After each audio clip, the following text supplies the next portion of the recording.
Okay, so in this video, we're going to talk about the reading from John Stuart Mill titled What Utilitarianism Is.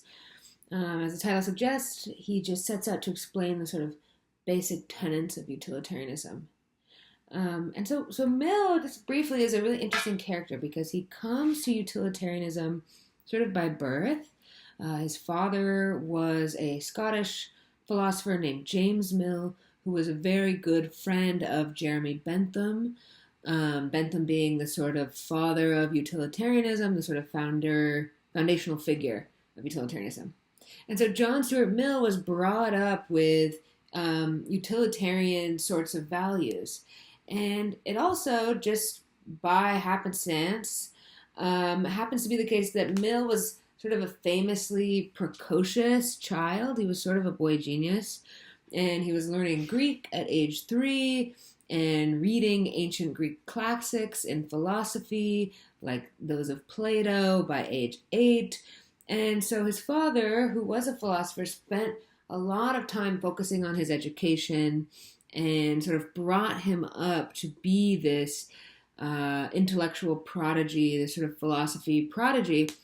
And he sort of lived a pretty isolated childhood. He was isolated from other people his age.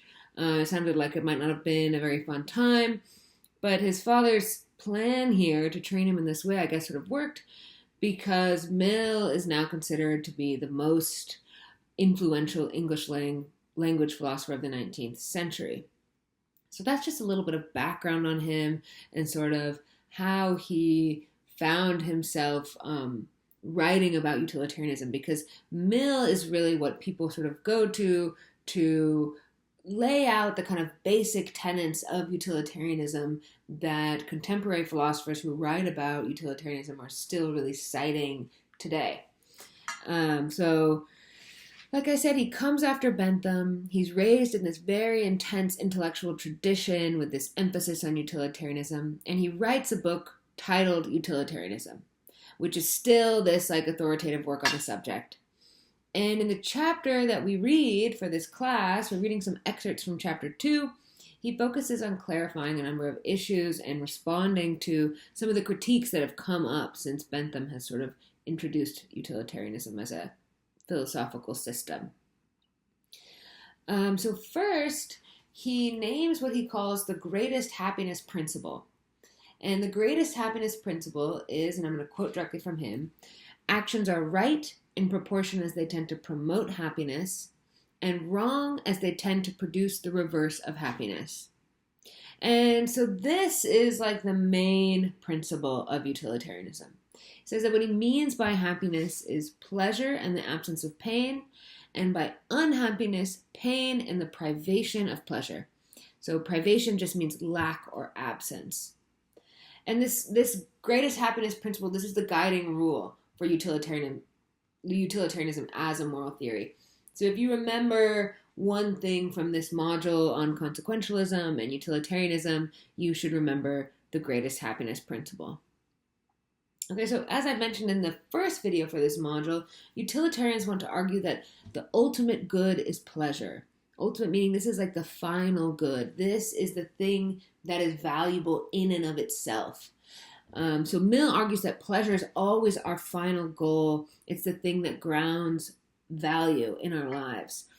For example, like when we get a flu vaccine, we might not enjoy the process of getting the vaccine, but so that that's not pleasurable in and of itself, but we're doing this to avoid the extreme displeasure of being sick with the flu and to instead seek out the pleasure of being in good health.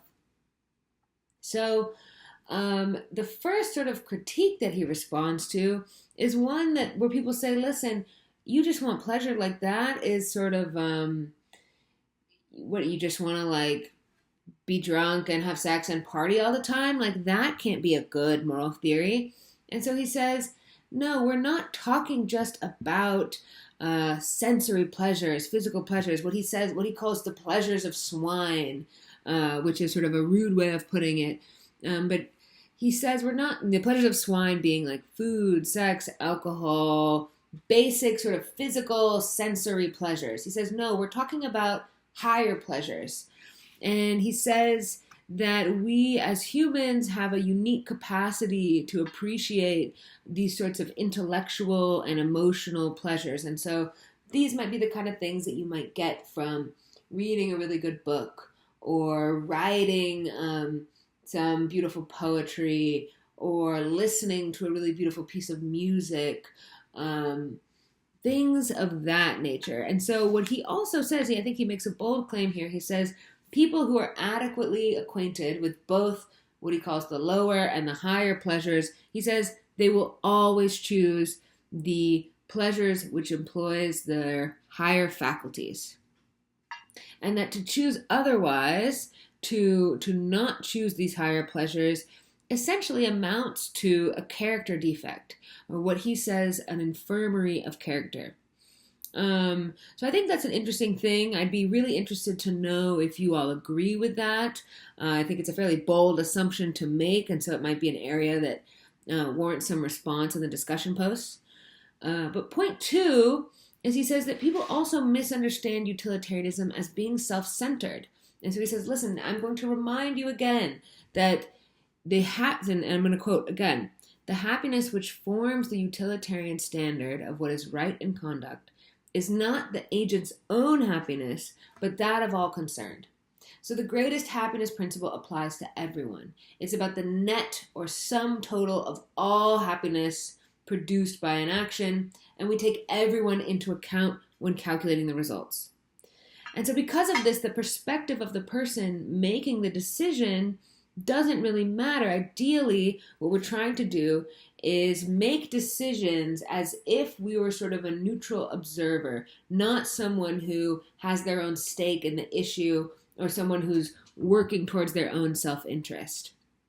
And he writes of the person making the decision, quote, utilitarianism requires him to be as strictly impartial as a disinterested and benevolent spectator, unquote. So that is sort of, we want this sort of neutral observer position for utilitarianism when we're kind of making these moral decisions.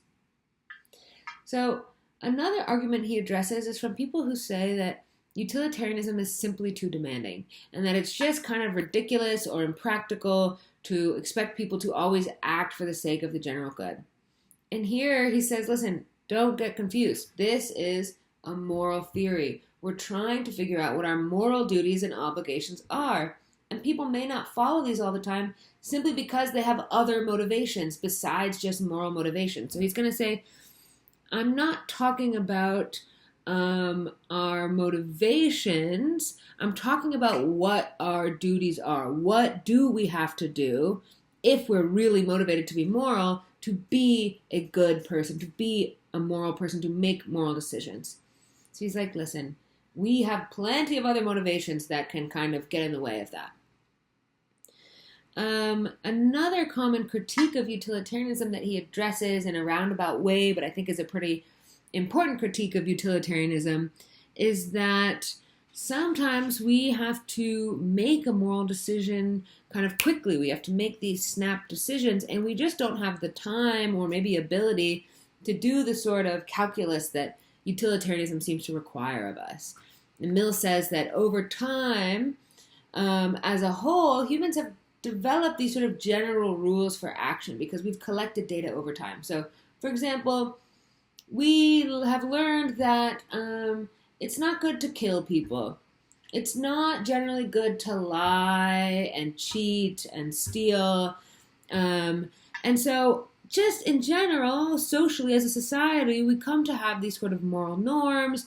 We come to have these sort of general rules for action.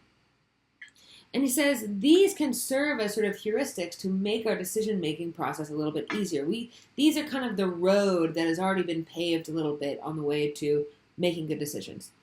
But very importantly, he says that none of these rules are unbreakable.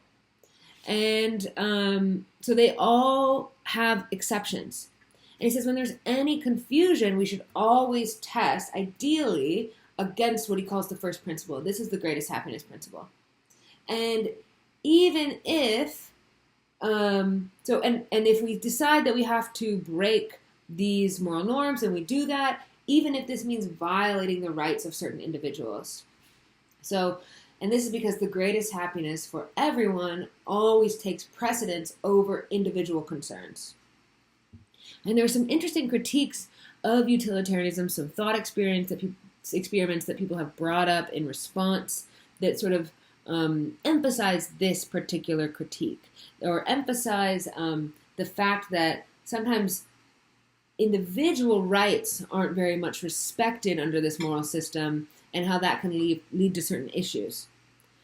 Okay, so that's a rundown of sort of the basic arguments, the main arguments addressed in the parts of Chapter 2 that you will read. It's a very rich document. There's a lot in there. There's more in there than I've addressed in this video. So it's worth spending some time with.